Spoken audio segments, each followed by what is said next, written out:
출근길 뉴스를 종합해드립니다. 깊이 있는 뉴스 YTN FM 출발 새아침. 신율의 출발 새아침 3부 순서 시작합니다. 벌써 금요일이죠.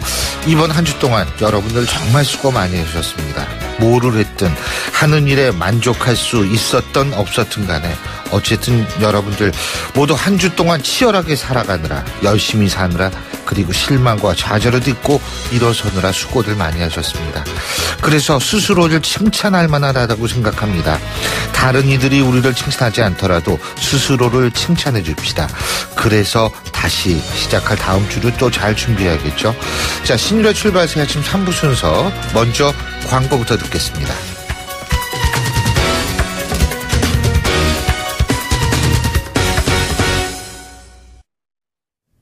YTN 라디오 신율의 출발 새아침.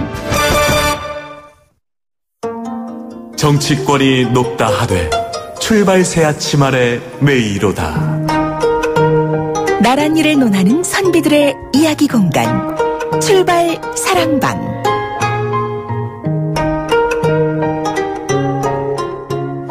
예, 한 주간의 정치권 소식을 정리해보는 시간이죠. 출발 사랑방. 자, 매주 금요일날 함께하는 분 나와 계십니다. 미래전략개발연구소 김우석 부소장 나와 계십니다. 어서 오십시오. 안녕하십니까. 예, 아마 경기대학교 김홍국 겸임교수께서는 지금 오고 계시다고 하는데요. 아마 좀 있으면 도착하실 것 같습니다. 자, 먼저 우리 김우석 부소장님 사자성어 말씀해 주세요. 사자성어. 예? 오늘은 장미 전쟁으로 하겠습니다. 이렇게 하면은 아주 이해가 확 들어오죠. 예. 저는 기본적으로 중3 정도의 그 수준에 맞춰서. 아니요. 굉장히 중요합니다. 저희가 사실 방송 만들 때 이 기준이 있거든요. 근데 이제 TV는 중학생들이 들어서도 재미있을 수 있는 봐서도 네. 그거고 라디오는 고등학생들이 들어도 라디오가 조금 수준이 높습니다. 근데 그 수준, 그 눈높이가 저는 굉장히 중요하다고 봅니다. 예, 말씀하시죠. 네. 장미 전쟁은 이번에 대선을 두고 하는 얘기인데 그게 장미철이라고 해가지고 하는 얘기 아니겠습니까? 그런데 이게 영국에서의 장미 전쟁을 따가지고 얘기하는 것 같아요. 영국의 장미 전쟁을 보면 100년 전쟁 이후에 영국의 왕권 쟁취 전쟁이다 이렇게 보여지는데 사실 그게 장미를 문장으로 하는 두 가문 또 여러 그 가문들 간의 경쟁 아니겠습니까? 그래서 장미 전쟁이라고 하는 이름이 붙었는데 여기 또 특징이 있어요. 국민들하고 전혀 상관이 없이 그들만의 리그였다는 거죠. 그래서 혹시 이번 대선이 그런 그들만의 리그가 되는 거 아닌가라고 하는 우려가 있어서 그런 거를 좀 피했으면 좋겠다. 이렇게 해가지고 오늘은 장미 전쟁으로 정했습니다. 그렇죠. 이 그들만의 리그. 참 우리 청취자 여러분들도 현 정치권에 하시고 싶은 말 또 정치권을 보면서 생각나는 사자성어 아마 너무도 많으실 것 같습니다. 우리나라 정치권은 일주일 지나면 한 10년 전 얘기하는 것 같이 빠르게 변하니까요. 자, 긴 문자 100원, 짧은 문자 50원, 샵 0945, 샵 0945로 여러분 문자 보내주시면 제가 소개 반드시 해드리겠습니다. 자, 오늘로 32일 남았습니다. 아까 장미전쟁 말씀하셨는데 현재 상황에서 가장 큰 관심 지금 1등을 달리는 더불어민주당 문재인 후보 그리고 2등의 국민의당 안철수 후보인데요. 상당히 상승세가 빠르죠. 그죠? 엄청나게 상승세가 빨라요. 어떻게 보십니까? 이 부분. 안철수 후보의 상승세는 그야말로 돌풍 수준이라고 해도 과언이 아니겠습니다. 그런데 지금 이번 대선의 키워드는 역시 양자 대결입니다. 양강구도로 가는데 그게 실질적으로 양자 대결로 갈 수 있느냐 없느냐라고 하는 게 기본적으로 이번 키워드 대선에 읽는 잣대, 훌륭한 잣대라고 보는데 이 양강구도를 할 수 있느냐. 양강구도를 양자 대결로 해가지고 실질적으로 두 사람 중에 누구를 선택하는 게임으로 갈 수 있느냐가 안철수 후보의 승리의 관점이 되겠죠. 그 반대로 말하면 문재인 후보는 다자 대결로 계속 끌고 가는 게 유리하다 이렇게 보여집니다. 그런데 여기에서 중요한 거는 결국 안철수 후보 같은 경우에는 이미 반사이익으로 얻을 거는 대부분 얻었어요. 이제부터는 본인이 대통령감인가를 증명해내는 과정에 들어가야 한다. 이제 30일 정도 있는데 이 과정에서 누구는 안 돼라고 박근혜 전 대통령의 반사이익으로 문재인 후보의 대세론이 있었다고 하면은 이제 문재인 후보에 대한 반사이익으로 안철수 후보가 뜬 거예요. 그러면 안철수 후보가 진짜 대통령감인가 아닌가라고 하는 부분들은 이제 30일 동안 검증을 해봐야 하는 그런 단계인 것 같습니다. 근데요, 제가 궁금한 게 지금 양자 구도라고 그랬는데 다자 구도 속의 양강 구도도요. 안철수 후보 입장에서 볼 때는 불리하지 않을 것이다라는 얘기도 있거든요. 그 부분은 어떻게 보세요? 그러니까 왜 그러냐면 사실은 이미 아까도 말씀하셨지만 안철수 후보 입장에서 볼 때는 올 표는 다 왔다. 예? 근데 이게 굳이 인위적인 양자 대결 구도로 갔을 경우에는 지금 이 안철수 후보 지지층의 또 다른 축인 호남이 떨어져 나갈 가능성이 있다. 그래서 오히려 그냥 다자 구도 속의 양강 구도로 가는 게 좋다는 분석도 있는데 김우석 부소장님은 어떻게 보세요? 그 부분에 있어서는 어떻게 보면 안철수 후보가 국민과 연대다라고 하면서 인위적인 연대는 선을 걷는 것을 보면은 전략적인 포인트가 확실히 잡힌 것 같습니다. 그리고 그게 굉장히 효용이 있다라는 건 증명이 되고 있어요. 지금 상황에서는. 일단은 그 양강 구도가 결국은 후보를 인위적으로 주저앉힐 수는 없는 상황에서 양강 구도를 해가지고 전략적 선택을 보수나 중도층에서 어떻게 유도하느냐. 이 부분이 핵심적인 키워드 아니겠습니까? 그렇다고 하면은 홍준표 그 후보나 뭐 유승민 후보나 이쪽에 그 사표 이쪽을 지지하는 보수층들이 사표 방지 심리에 의해서 전략적 선택을 할 수밖에 없을 텐데 그런데 어느 정도의 표를 가져오느냐가 굉장히 관건이다 이렇게 생각이 됩니다. 그렇죠.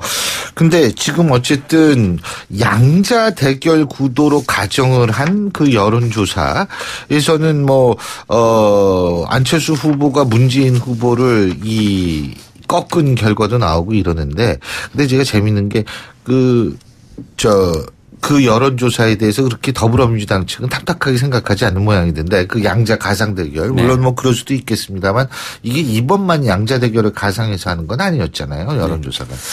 뭐 이회창 전 총재 때도 그 여당에서 예전에 구여권에서 이회창 전 총재 때도 노무현 대통령 그 후보가 한 것도 양자 대결에서 우위를 보였기 때문에 이인재 후보를 제치고 노무현 후보가 됐던 거고 지난번에 그 문재인 후보하고 안철수 후보가 각축을 벌였던 2012년에도 양자 대결을 여론조사를 했기 때문에 단일화를 해가지고 안철수 후보가 그만두는 포기하는 그런 거를 가져왔단 말이죠. 그래서 오늘 아침에 언론 보니까 그때는 문재인 후보가 참 반갑다라고 얘기했다면서 지금은 전혀 반대의 얘기를 하고 있다라고 하면서 좀 비판을. 조선일보 보도 말씀하시는군요. 예. 그래서 그런 그 이중적인 것들이 그 이번뿐만 아니라 문재인 후보는 계속 이렇게 반복돼서 이렇게 벌어지는데 사실 그런 부분들은 좀 조심할 필요가 있겠다 이런 생각이 듭니다. 근데 어떻게 그래서 결론적으로 우리가 문재인 대세론이 여전하다고 보십니까? 어떻게 보십니까? 판이 바뀌고 있다고 보시는 거예요? 대세론이 객관적인 건 아니잖아요. 대세론이 대세가 돼야지 객관적인 건데. 그러면은 부소장님 생각하실 때 대세는 어떤 때 대세가 되는 거예요? 대세는 기본적으로 지금은 30%에서 40% 사이에 박스에 갇혀 있단 말이죠. 이게 어떤 조사에든지 과반을 넘기지 못하고 있단 말이에요. 그러면 대세가 아니죠. 그래서 본인들이 마음이 급해서 대세론을 계속 얘기를 하는데 그 부분에 있어서는 다른 사람들이 얼마나 동의해 줄지 그런데 거기에 대해서는 혹시 그럴 수도 있겠다라고 했는데 이번에 안풍 그 돌풍을 보면서 그건 아닌 것 같다라고 하는 의구심이 있는 것도 사실 아니겠습니까? 그런 면에서 지금 문 후보는 조급함이 있었다. 그래서 대세를 확인하기 전에 대세론을 얘기하면서 자충수를 둔 거 아닌가. 이런 생각도 듭니다. 예. 그리고 또 한 가지는 그 이현주 의원이 탈당하지 않았습니까? 그죠? 이현주 의원이 탈당을 했는데 이현주 의원의 탈당이 나름대로 어떤 의미가 있다고 보십니까? 의석 하나만은 아니겠죠. 그런 의미다. 네. 그러면 이현주 의원은 한 명의 의원이 어떻게 제3영역으로 갔다가 뭐 합칠 수도 있다 이런 얘기도 있었는데 바로 국민의당으로 갔어요. 그리고 여론조사가 이렇게 요동치는 와중에 바로 국민의당의 그 안철수 후보 옆에서 사진을 찍었단 말이죠. 그것이 의미하는 바는 민주당 내 반문 의원들에게 굉장히 보내는 메시지가 있다. 강하다. 아하. 그래서 앞으로 있는 여러 가지 움직임에 단초를 제공하지 않을까 이런 생각이 듭니다. 예. 경기대학교 김원국 겸교수 드디어 오셨습니다. 아이고 오시느라고 수고하셨어요. 지각했습니다. 죄송합니다. 사실 그건 굉장히 죄송해야 될 문제고요. 네, 많이 죄송하고 있습니다. 예. 자, 그 문재인 대세론 어떻게 보세요? 일단은 대세론은 이제는 좀 깨졌다. 치열하게 다시 말해서 다자구도 속에서 양강의 흐름이 펼쳐진다. 문재인 후보가 앞서고는 있지만은 이제는 압도적인 우위를 지키지 못하고 이 흐름이 서로 간에 아주 치열한 경쟁이 펼쳐질 수밖에 없는 그런 상황으로 바뀌었다. 그래서 저는 다자구도 속에서 양강구도. 대세론이 꺾였다고 보시는 거예요? 그러니까? 예, 저는 대세론이 꺾였다고 봅니다. 대세론이 꺾였다. 안풍이 분다. 두 분 다 공통적인 건 대세론이 꺾였다라는 말씀이신데 그래서 그런지 모르겠습니다만 지금 이 대선 이 네거티브 이 공세가 이제 본격적으로 벌어지고 있는 것 같아요. 근데 이제 지금 문재인 후보에 대해서 제기되는 것은 문재인 후보의 아들의 특혜 의혹. 오늘 더불어민주당은 자세한 브리핑을 하겠다고 그러는데 한번 봐야 되겠고. 두 번째, 문재인 후보가 청와대 민정수석 시절에 노무현 전 대통령 사돈의 음주 사고의 은폐 의혹. 이 두 가지고 안철수 후보에게 지금 되는 건 뭐냐면 어제 안철수 지문은 조폭이 나왔는데요. 이른바 조폭 동원설이 있고 또 하나는 포스코 이사회 의장 시절에 정준영 회장이 낙하산 인사가 아니란 취지의 두둔을 했다라는 이런 의혹이 있고. 자, 김우석 부소장님은 어떻게 보십니까? 일단은 네거티브 자체에 대해서 우리가 너무 네거티브하게 받아들일 필요는 없다고 봅니다. 이거는 검증의 과정이기 때문에 네거티브로 포지티브하게 받아들이고 거기에 대해서 대응하는 능력을 보는 거거든요. 실체적인 진실도 중요하지만 실체적인 진실을 하기에는 선거 기간이 굉장히 제한됩니다. 그러면은 그거를 대하는 후보의 자세 그리고 실체적으로 진실을 할 수 있는 단초들을 보는 거거든요. 네. 그런 면에서 지금까지 보여있는 문재인 후보의 대응은 굉장히 아쉬움이 많다라고 하는 생각이 듭니다. 구체적으로 아들 특혜 문제나 노무현 대통령 사돈의 음주 사고 은폐 의혹이나 이거는 누가 봐도 지금 이거는 의혹이 있는 거 아니겠습니까? 이거를 일고의 가치도 없다 이런 식으로 가는 거는 좀 너무 햇빛을 손으로 가리는 이런 처사였다 생각이 되고요. 안 후보에 대해서는 안 후보의 검증은 사실은 지금까지는 확실하지 않았죠. 왜냐하면 1위 후보가 아니었으니까. 예. 그런데 대응하는 걸 보면은 안 후보의 됨됨이나 대통령으로서의 자질이나 이런 걸 볼 수가 있겠죠. 예, 김 교수님. 네, 아까 우리 수정님 네거티브에 대해서 포지티브하게 대응 능력 말씀하시는데 저는 일단 네거티브가 당연히 나올 수 있다. 그리고 특히 그건 검증성 네거티브는 선거에서는 당연한 것이고요. 대신에 의도적인 곡해라든가 또는 사실이 아닌 내용을 기반해서 했다는 거 이런 부분들은 이제 도리어 문제가 될 거고요. 현재 나오고 있는 이 흐름들이 지금 이런 아주 검증이 강화되는 그런 흐름 아니겠습니까? 이것은 두 사람의 경쟁이 그만큼 치열하고 아주 급박해졌다라는 걸 보여주고요. 지금 나오고 있는 부분에 대해서 저는 일단 이 후보들에게 여기에 진실을 답해야 되는 책임이 있다고 봅니다. 왜냐하면 제기되는 문제들이 분명히 만일의 경우 정말 이것이 진실이라면 문제가 되는 거 아니겠습니까? 아들이 특혜로 취업을 했다거나 또는 이 민정수석 시절에 민정수석은 사실은 사돈의 이런 동향이라면 굉장히 중요한 상황이거든요. 중요하죠. 중요하죠. 민정수석은 이걸 당연히 대통령께 보고를 해야 되고 이걸 처리해야 될 의무가 있거든요. 근데 본인한테도 보고 올라오지 않았다는 거예요. 그러니까요. 그래서 이 부분에 대해서 사실은 지금 많은 분들이 지금 뭔가 석연치 않다 이런 생각들을 하지 않습니까? 이런 부분에 대해서는 만일의 경우 이게 답할 때 그것이 꼬리에 꼬리를 물고 이제 제기될 가능성이 있지만 그렇더라도 최소한도 국민들께 내가 정말 대통령이 되겠다는 사람이라면 답해야 될 의무가 있고요. 안철수 후보도 저는 마찬가지라고 봅니다. 그래서 이런 상황에 대해서 하나하나씩 꼬치꼬치 얘기할 필요는 없지만 그러나 국민들이 납득하실 수 있는 정도로 진실을 밝혀줄 의무는 후보들에게 있다. 그리고 이것이 바로 며칠 남지 않은 이 선거에서 아주 중요한 기로가 될 수 있다고 봅니다. 지금 근데 이 조폭 동문설 있죠. 이거 전주 제이신가요? 전북 제이신가요? 거기서 법적 대응을 하겠다. 네? 지금 이렇게 나오고 있는 것 같아요. 우리 회원들이 무슨 조폭이냐 뭐 이래가지고. 아니 실제로 그 문재인 후보도 거기서 사진을 찍었었다면서요. 그건 모르겠어요. 전 그건 모르겠는데 이게 어쨌든 자기네들 조폭이라는 얘기냐. 그래서 법적 대응을 하겠다고 얘기를 하니까 저는 그 법적 대응 과정에서 또 진실이 밝혀질 수 있지 않을까라는 그런 생각도 해보게 됩니다. 그리고 안철수 후보가 문재인 후보한테 끝장 토론 한번 하자고 그러는데 이거 어떻게 보세요? 예? 끝장 토론. 제안 자체가 묘수인 것 같습니다. 네. 사실은 뭐 문재인 후보는 그 써준 거 읽기만 한다라고 하는 의혹들이 많이 있었는데 그거를 좀 부각시키는 효과가 있는 것 같고요. 거부하면 거부하는 대로 뭐 승기를 좀 잡는 기세를 잡는 이런 부분들이 있어가지고 굉장히 묘수다 이렇게 생각이 되는데 사실 지금 이 부분에 있어서는 문재인 후보뿐만 아니라 안 후보에게도 굉장히 위기이자 기회다 이렇게 생각이 됩니다. 사실은 안 후보는 보수층들한테 그 구애를 하기 위해서는 자기의 비전과 정책을 명확하게 밝힐 필요가 있거든요. 네. 그거를 밝히는데 그냥 혼자서 해가지고는 각이 안 서니까 문재인 후보하고 이렇게 비교를 해가면서 볼 수 있도록 그렇게 함으로써 이 그 틀을 굉장히 그 보수층들이나 중도 보수 이런 쪽으로 해서 그 표심을 좀 잡아내고자 하는 상대적인 우위를 좀 하고자 하는 이런 의도가 있었던 것 같은데요. 지금으로서는 문재인 후보가 이 끝장 토론을 받을 가능성은 그렇게 크지 않아 가지고 공세로 끝날 것 같습니다. 예. 저는 뭐 묘수까지는 아니고요. 예. 왜냐하면 일단 선거법에 규정이 된 후보들의 토론이 계속 앞으로도 있을 거고요. 그동안에 또 당내 경선에서도 치열한 뭐 토론들이 각자가 있었지 않습니까?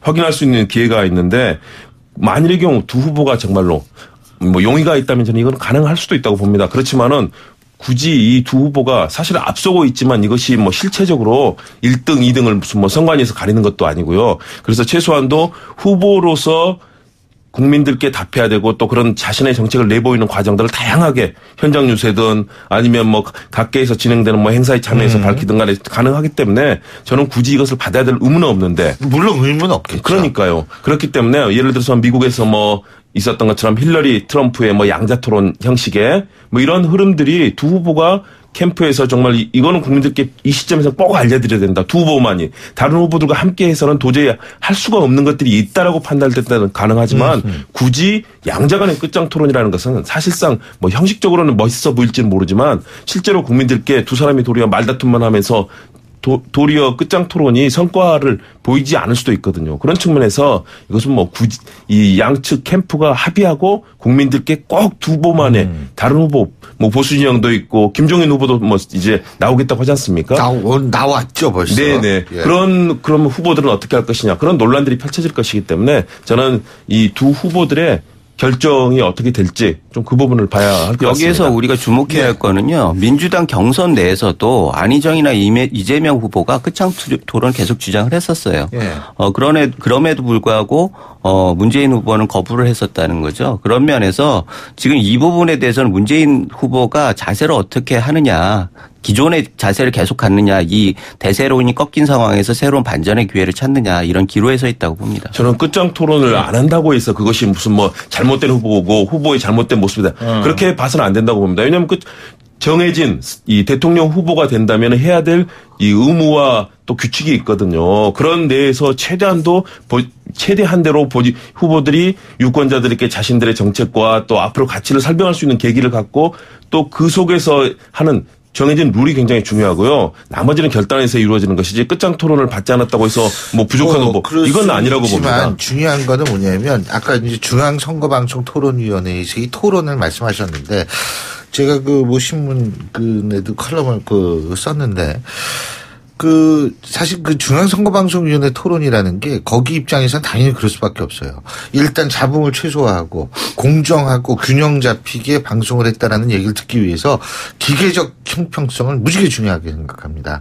그러니까 예를 들면 1분 질문하시고 시간 1분 30초입니다. 그 토론 저도 여러 번 진행을 했는데 진행자 입장에서부터는 제일 편한 게 그 토론이에요. 시간만 재면 되거든요. 예? 그런데 1분 30초 답변. 자, 이제 상호 토론 시간입니다. 근데 상호 토론의 주제도 대부분 정해줘요. 예?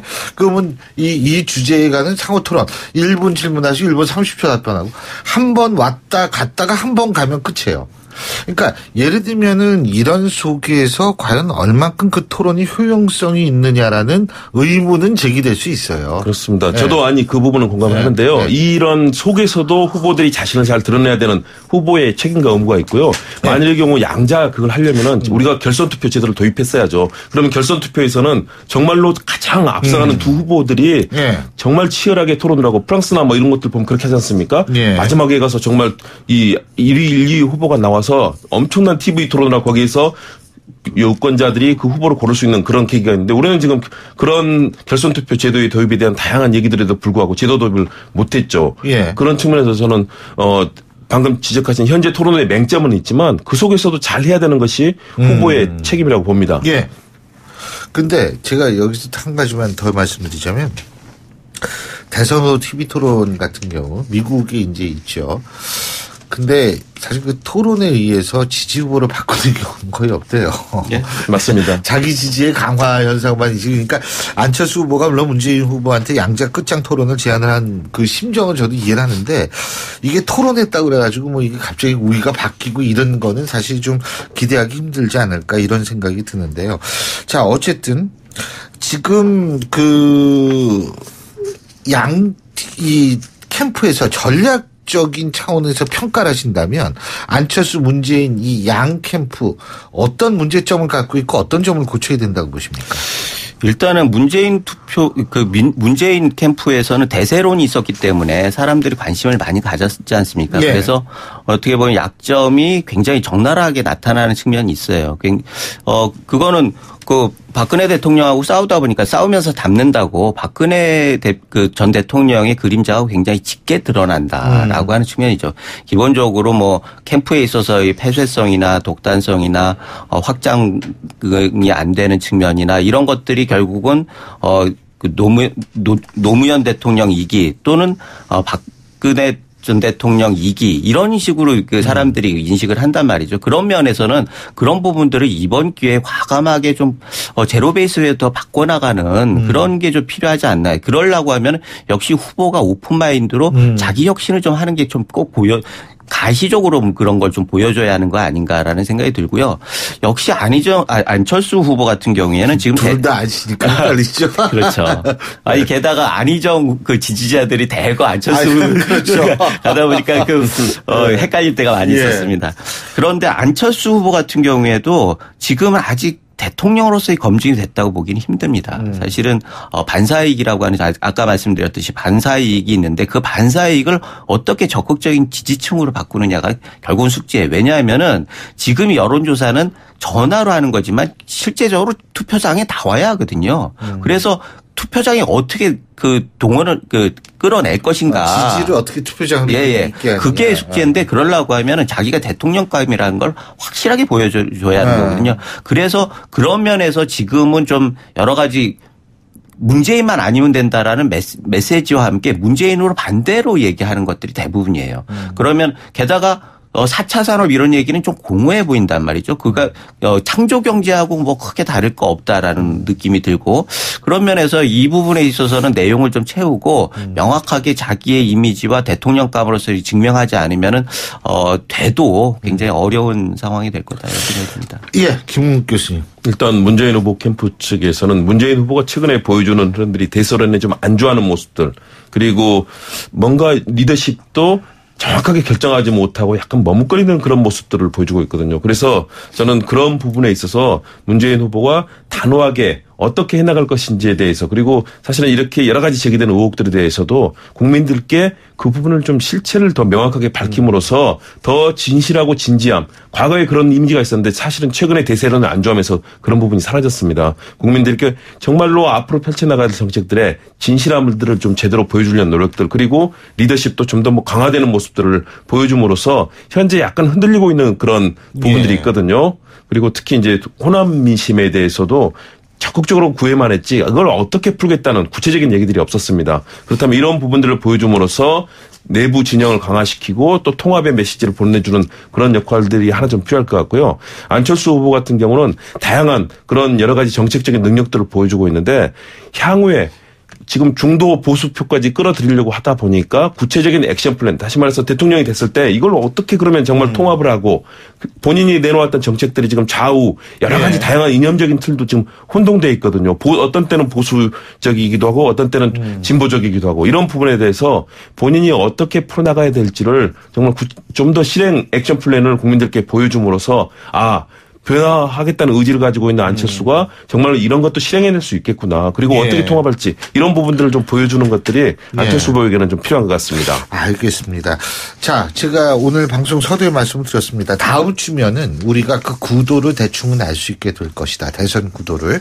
자, 그러면 다음 주에는 두 분과 함께 좀 더 자세한 얘기 할 수 있을 것 같습니다. 오늘 두 분 말씀 여기까지 듣겠습니다. 고맙습니다. 네, 고맙습니다. 감사합니다. 예, 지금까지 경기대학교 김홍국 겸임교수, 미래전략개발연구소의 김우석 부소장 두 분과 함께 했고요. 신율의 출발새 아침 3부 순서 여기서 줄입니다. 잠시 뒤 4부에서 뵙겠습니다. 날카로운 분석, 내일을 보는 시선, 신율의 출발새 아침.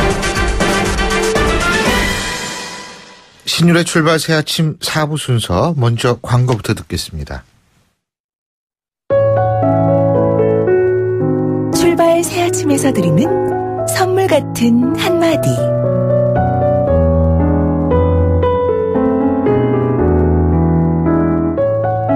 스스로 봄길이 되어 끝없이 걸어가는 사람이 있다. 강물은 흐르다가 멈추고 새들은 날아가 돌아오지 않고 하늘과 땅 사이의 모든 꽃잎은 흩어져도 보라. 사랑이 끝난 곳에서도 사랑으로 남아있는 사람이 있다. 스스로 사랑이 되어 한없이 봄길을 걸어가는 사람이 있다. 오늘은 정호승 시인의 봄길 가운데 보내드렸습니다.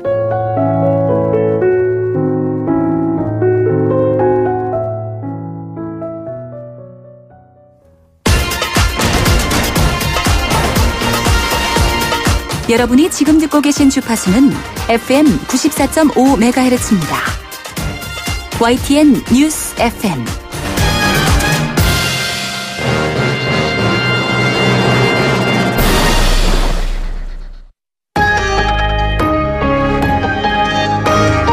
위기의 한국 경제. 하지만 해법은 있습니다. 우리 경제에 또 다른 도약을 준비하는 코너. 출발 새 아침 경제 빅 이슈.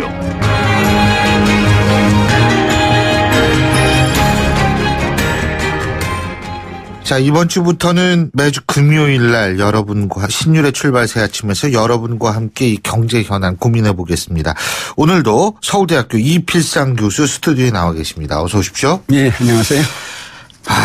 이게 지금 글쎄 이런 말씀을 드리면은 우리 청취자 여러분들께서 무슨 헛소리다 지금 이런 얘기 하실 수도 있는데 수출과 소비가 최근에 동시에 증가하고 있다. 경기가 호조를 보이고 있다. 이런 얘기를 하는데 교수님 이거 어떻게 된 거예요 이게? 숫자상으로는 맞습니다. 우선 수출이 지난해 11월부터 올해 3월까지 연속 5개월 증가세인데요. 지난 3월의 경우 수출 금액이 489억 달러입니다. 작년 같은 기간에 비해서 13.7%나 증가했습니다.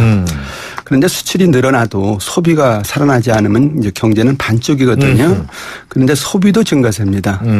소비는 지난해 11월부터 계속 감소세였는데요. 그러다가 올해 2월부터 증가세로 돌아섰습니다. 그래서 2월 증가율이 전년 같은 기간에 비해서 2.3%입니다.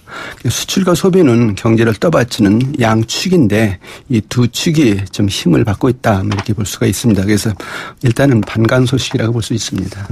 일단은 반가운 소식이다. 더 반가우려면 경제가 아주 그냥 살아난다 이렇게 되면 될 것 같은데 어떻게 보세요 이거는? 경제가 일시적 호조냐 살아나는 거냐? 경제가 정말 살아나는 것이다 이렇게 이야기하기는 어려울 것 같습니다. 반짝 경기의 가능성이 있다 하는 것인데요. 우선 수출이 5개월째 증가세를 보이고 있습니다만은 이것이 오는 15일 미국이 발표할 예정으로 돼 있는 환율 조작국 지정 이것이 현실화하고요. 또 미국이 한미 자유무역 협정 다시 협상하자 이렇게 나오면은 바로 곤두박질할 수 있다 하는 것이고요. 그 둘 중에 하나만 나오면. 하나만 나와도 그렇습니다. 수출은 타격받습니다. 예. 소비도 마찬가지인데요. 최근에 소비가 좀 증가하는 것은 지난 몇 년 동안 소비를 굉장히 못했거든요. 예. 그러다 어쩔 수 없이 이제 소비가 좀 늘어나니까 숫자상으로 이제 증가율로 돌아선 건데요. 기저효과라는 것이죠. 그래서 절대적으로 소비가 늘어나는 것은 아니다 하는 겁니다. 특히 소비에 관련해서 가계부채가 계속 늘어서 1,300조 원이 넘다 보니까 소비가 아직 숨통을 이제 트지 못하고 있다 하는 겁니다. 그런데 경제가 정말 살아나느냐 그렇지 않느냐 이것을 결정하는 가장 중요한 변수가 투자입니다. 투자가 돼야 일자리가 늘고 경제가 성장을 하니까요. 그런데 지난 2월 설비 투자가 작년 같은 기간에 비해서 마이너스 8.9% 크게 감소했습니다. 경제가 불안하니까 기업들이 투자를 이제 급격히 줄이고 있다는 건데요. 이게 이제 우리 경제의 내면적인 모습이다 이렇게 봐야 될 것 같습니다. 야, 근데 이게 지금 지난주에 한국은행이 그 국민 1인당 소득 발표하지 않았습니까? 27,561달러인데, 예? 이 3만 달러 넘기가 이렇게 힘든가요? 이게 이번 11년째 아니에요? 11년째. 그렇습니다. 어떤 나라가 선진국에 진입할 것이냐 아니냐를 따질 때 이제 국민 1인당 소득 3만 달러를 기준으로 많이 이제 삼는데요. 그 우리나라는 말씀하신 대로 2006년에 2만 달러를 넘어섰는데 11년째 2만 달러대에 그냥 머물고 있습니다. 이렇게 되니까 우리 경제가 선진국 문턱을 넘는데 근본적인 한계가 있는 것이 아니냐 이런 비관론이 있습니다. 근데 이것은 일리가 있습니다. 문제가 두 가지인데요. 첫 번째는 우리 경제를 지금 발전시켜오던 주력 산업들이 무너지면서 저성장 함정에 빠졌다는 것이고요. 또 하나는 인구 고령화가 빨리 진행되면서 성장 잠재력이 떨어지고 있다는 건데 특히 이 저성장과 고령화가 서로 맞물려 있다는 겁니다. 지금 성장률이 떨어지다 보니까 청년 실업이 늘고 결혼을 못하니까 이제 고령화가 빨리 진행되고 있거든요. 근데 고령화가 되면은 결국 성장률이 또 떨어집니다. 그래서 결국 이 저성장의 덫, 고령화의 덫 이것이 맞물려 있는 한 우리 경제에는 3만 불 문턱을 넘는 것이 어렵지 않느냐 이런 어떤 비관론이 지금 확산하고 있는데 상당히 이제 문제가 있다 이렇게 본다. 그래서 어떻게든지 이 두 덫을 벗어나야죠. 요새 그 대선 때입니다만 과거에 그 이명박 정권, 박근혜 정권, 뭐, 둘 다 4만 달러 약속하고 말이에요. 이번에도 아마 좀 있으면 뭔 약속을 하는 사람이 아마 나타날 것 같은데. 이게 4만 달러인 곳하고 이 3만 달러. 이것도 이렇게 힘든데. 이명박 정부, 박근혜 정부 두 정부가 다 4만 달러를 약속했죠. 이명박 정부는 747 경제 공약을 내놨지 않습니까? 그래서 연간 경제 성장률 7%, 국민소득 4만 달러, 세계 7대 강국 이렇게 이제 공약을 했는데 사실 전부 헛공약이 되고 말았습니다. 가장 큰 이유는 4대강 사업이라는 토목공사로 경제를 살리겠다 하는 것이었죠. 그래서 당시 우리 경제는 미국발 금융위기 때문에 주력 산업들이 무너지는 그런 때였거든요. 특히 이제 중국 기업들이 우리 기업들을 추격을 해서 숨을 막고 있는 그런 상황이었었는데 이런 상황에서 결국은 이제 4대강 사업 가지고 국내에서 씨름만 하고 있다 보니까 5년을 잊어버렸다는 겁니다. 근데 여기에 이어서 박근혜 정부도 똑같은 실책을 범했는데요. 박근혜 정부는 474 공약을 내놨습니다. 잠재 성장률 4%, 고용률 70%, 국민소득 4만 달러 이런 공약이었었는데 박근혜 정부 역시 새로운 어떤 성장 동력을 찾는 그런 정책을 펴는 것이 아니라 부동산 시장 살려서 경기를 살리겠다 이런 어떤 임기응변책을 썼다는 거죠. 그러다 보니까 우리 경제는 또 4년을 잊어버렸습니다. 그래서 결국 거의 10년을 허송세월 하다가 결국 3만 달러라는 선진국 문턱에서 그대로 주저앉는 것이 아니냐 이런 어떤 지금 불안감을 낳고 있는 것이죠. 교수님 지금 3만 달러 넘는 나라 어떤 나라들 있죠? 전부 25나라입니다. 5만 달러 이상인 나라가 미국, 호주, 싱가포르 등 11개 나라고요. 4만 달러 이상이 독일, 카나다, 홍콩 등 9개 나라고요. 3만 달러 넘는 나라가 프랑스, 이스라엘, 일본 등 5개 나라입니다. 이 25개 나라들이 국민소득 2만 달러에서 3만 달러로 넘어가는데 평균 걸린 시간이 8년 정도 됩니다. 또 우리 3년 오버하고 있는 거예요. 벌써 넘은 거죠. 네. 특히 이제 그 경제 성장을 빨리 했던 독일과 일본은 5년도 안 걸렸거든요. 중요한 사실은 국민 소득이 3만 달러로 올라섰다가 2만 달러로 추락한 나라들이 있습니다. 아, 어디가요? 이탈리아하고 스페인입니다. 2012년에 유럽 재정 위기가 이제 확산되면서 이 두 나라는 완전히 결국 이제 무너지면서 부도 위기를 지금 겪고 있는데 우리나라도 지금같이 가다가 이 두 나라처럼 3만 달러 턱 밑에서 주저앉는 것이 아니냐 그런 우려를 씻을 수가 없다는 것이죠. 스페인하고 이탈리아가. 예, 그래서 굉장히 좋은 교훈으로 삼아야 될 것 같습니다. 근데 이제 우리가 더 문제가 되는 게 사회자본이라고 얘기하는 사회자본은 뭐 예를 들면 트러스트 그 신뢰라는 측면도 굉장히 중요하고요. 그죠? 네, 네. 뭐 이런 것들 때문에 결국은 우리가 어려운 거 아니냐 이런 분석인데 어떻게 보십니까? 예, 그 굉장히 중요한 그 말씀이신데요. 네. 경제 성장은 결국 사람이 하는 겁니다. 그래서 사회적으로 사람들이 얼마나 협력을 하고 또 이제 경제 성장을 이끄는 정부를 얼마나 이제 사람들이 믿느냐 이것이 굉장히 중요한 그런 변수라는 것이죠. 그래서 이걸 이제 전부 통틀어서 사회자본 이렇게 부르는데 우리나라의 사회자본이 굉장히 취약하다는 겁니다. 그 매년 그 경제개발협력기구 OECD에서 사회 지표를 발표하는데요. 그 국가별 사회 지표 중에서 우리나라는 정말 아주 2016년의 경우 아주 참담한 통계가 나왔습니다. 우선 가장 문제가 우리나라는 사회 신뢰도가 굉장히 낮다는 건데 우리나라 사람들이 다른 사람을 안 믿는다. 이런 어떤 통계를 내보니까 OECD 회원국 34개 국가 중에서 23위입니다. 또 정부 신뢰도를 한번 평가해 보니까 그 34개 국가 중에서 29위입니다. 그리고 이제 세 번째로 정부 규제가 얼마나 많으냐. 이건 이제 조사 대상국을 전 세계적으로 138개국을 대상으로 했는데 우리나라는 138개 국가 중에서 105위입니다. 그리고 이제 정부 정책이 얼마나 투명하냐. 정책의 투명성을 보니까 138개 국가 중에서 115위입니다. 그리고 마지막으로 기업 윤리, 기업들이 얼마나 정말 건전하게 경영을 하느냐 이걸 봤더니 138개 국가 중에서 98위입니다. 그래서 이런 나라가 이만큼 경제 성장하는 것도 기적이다 이런 생각까지 드는데요. 정말 반성을 많이 해야 될 그런 지표들인 것 같습니다. 오늘 말씀 여기까지 듣겠습니다. 고맙습니다. 네, 감사합니다. 지금까지 서울대학교 이필상 교수님과 함께 했고요. 신율의 출발세 아침 금요일 순서 여기서 줄이겠습니다. 한 주 동안 수고 많이 하셨고요. 저는 다음 주 한 주가 시작되는 월요일 아침 7시 15분에 다시 오겠습니다. 신율이었습니다. 고맙습니다.